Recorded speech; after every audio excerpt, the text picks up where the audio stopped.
السلام عليكم. العملية لما بتفلت بقى كله بيزيد في الزيطة، وأبو مين اللي عايز يعمل فيها أبو العريف. أزمة جديدة في النادي الأهلي طبعا بطلها إمام عاشور بسبب مين؟ بسبب أحمد مصطفى زيزو.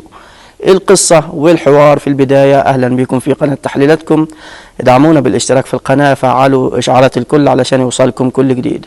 النهاردة جماهير النادي الأهلي صحيت على خبر أزمة داخل النادي الأهلي طبعا بطلها إمام عاشور اللي تألق وكلنا أشدنا به في الموسم الماضي طبعا، وكان هو هداف الدوري وهداف النادي الأهلي. المهم بطلها إمام عاشور بسبب إيه؟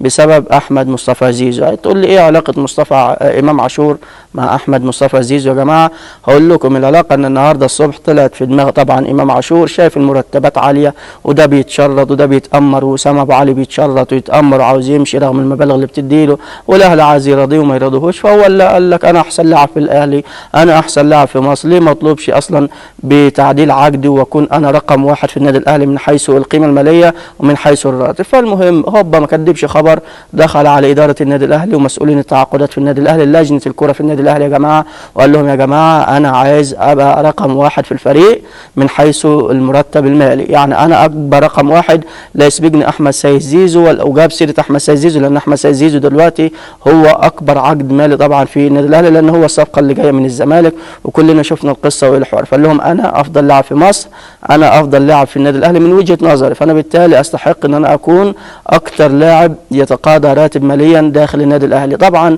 وضع لجنه التخطيط او لجنه الكره طبعا في النادي الاهلي او مسؤولين التعاقدات يعني في ورطه، ازمه كبيره. هل هيوافقوا ان هو يدوا طبعا ويعلوا على احمد مصطفى زيزو؟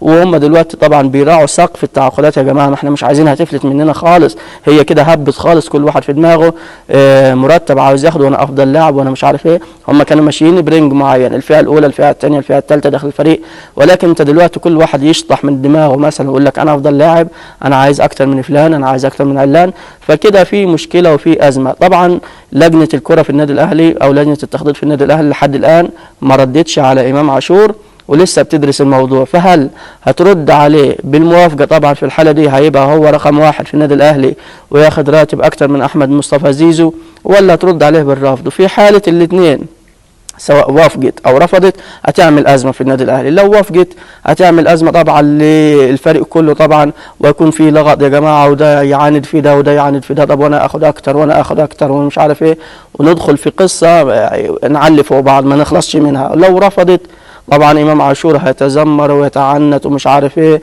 ويبقى تفكيره في حته ثانيه وفي حته ثالثه، يعني هنخش في متاهات. سواء وافقت او رفضت دي ازمه داخل النادي الاهلي، لازم النادي الاهلي والكابتن محمود الخطيب ولجنه الكره يا جماعه تخلي بالها منها، لان خلاص فعلا العيار فلت في النادي الاهلي والعمليه بدات يعني تفلت من تحت ايديهم. شفنا امام عاشور اهو، وقبلها طبعا كان في لعيبه لا ذكر الاسامي، وفي لعيبه مشيت اصلا بسبب الموضوع ده كله.